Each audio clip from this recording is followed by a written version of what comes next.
Hello and welcome to the Grove. Today we'll be looking at Missfortune, the bounty hunter. A bilgewater captain famed for her looks, but feared for her ruthlessness, Sarah Fortune paints a stark figure among the hardened criminals of the port city. As a child, she witnessed the Reaver King Gangplank murder her family, an act she brutally avenged years later, blowing up his flagship while he was still on board. Those who underestimate her will face a beguiling and unpredictable opponent, and likely a bullet or two in their guts. Sarah Fortune is from Bilgewater. Nestled away in the Blue Flame Isles archipelago, Bilgewater is a port city like no other, home to serpent hunters, dock gangs, and smugglers from across the known world. Here, fortunes are made and ambitions shattered in the blink of an eye. For those fleeing justice, debt, or persecution, Bilgewater can be a place of new beginnings, for no one on these twisted streets cares about your past. Even so, with each new dawn, careless travelers can always be found floating in the harbor, their purses empty and their throats slit. While incredibly dangerous, Bilgewater is ripe with opportunity, free from the shackles of formal government and trade regulation. If you have the coin, almost anything can be purchased here, from outlawed hextech to the favor of local crime lords. With the recent removal of the last Reaver King of Bilgewater, the city has entered a period of transition, while the most prominent captains try to agree on its future. But as long as there are seaworthy ships and crews to sail them, Bilgewater is likely to remain one of the most colorful and well-connected places in Runeterra. Like most who rise to notoriety in the twisted, salt-crusted labyrinth of Bilgewater, Sarah Fortune has no shortage of blood on her hands.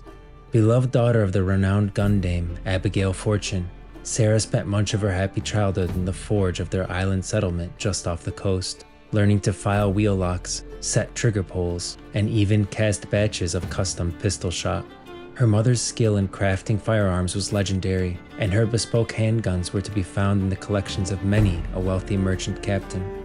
But oft times they were coveted by those with more meager means and darker hearts. One such individual was an up-and-coming Bilgewater Reaver, known to his crew as Gangplank.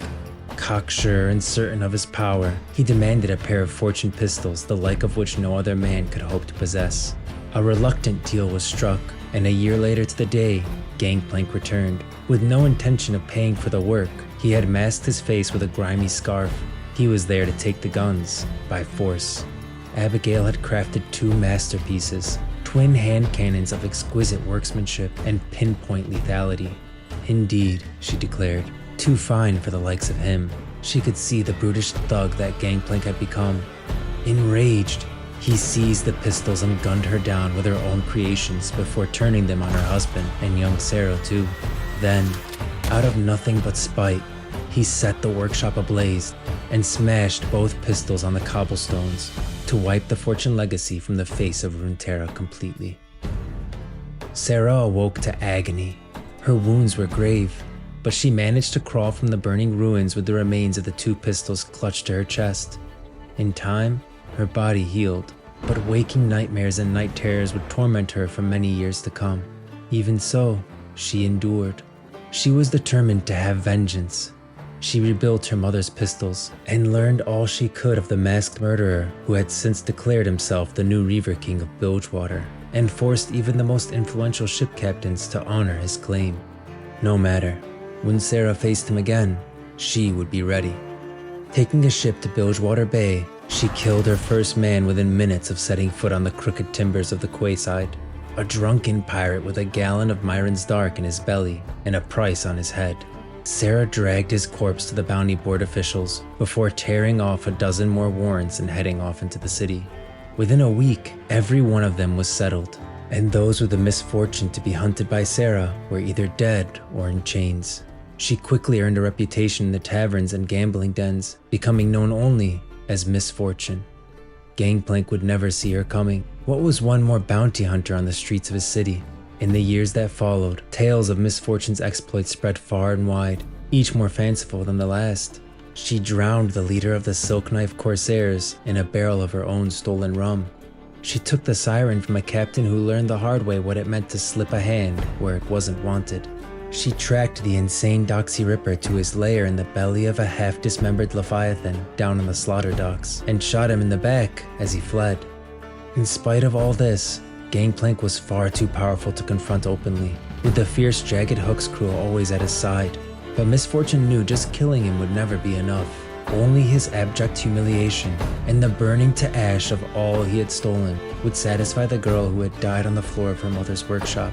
And so, little by little, she began to surround herself with a small but loyal cadre of allies that would eventually help her lay her demons to rest. Missfortune risked everything to make her move against Gangplank. Plots within plots saw his ship, the Deadpool, blown to flaming wreckage in the harbor, and the tyrannical Reaver King overthrown. Best of all, everyone in Bilgewater saw him fall.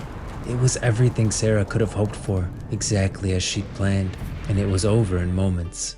With Gangplank gone, the other rival captains quickly descended into fighting amongst themselves for control of the city. What little semblance of law there had been was gone in an instant. With countless innocent civilians caught between the warring crews, reluctantly, Missfortune stepped up. As captain of the Siren, and backed by her own people, she brokered an uneasy truce that has somehow held to this day. But little is ever really permanent in the port city, and Captain Fortune still finds herself having to impose her own brand of order on every Reaver, gang lord, and distant threat that comes her way. The real battle for Bilgewater has only just begun.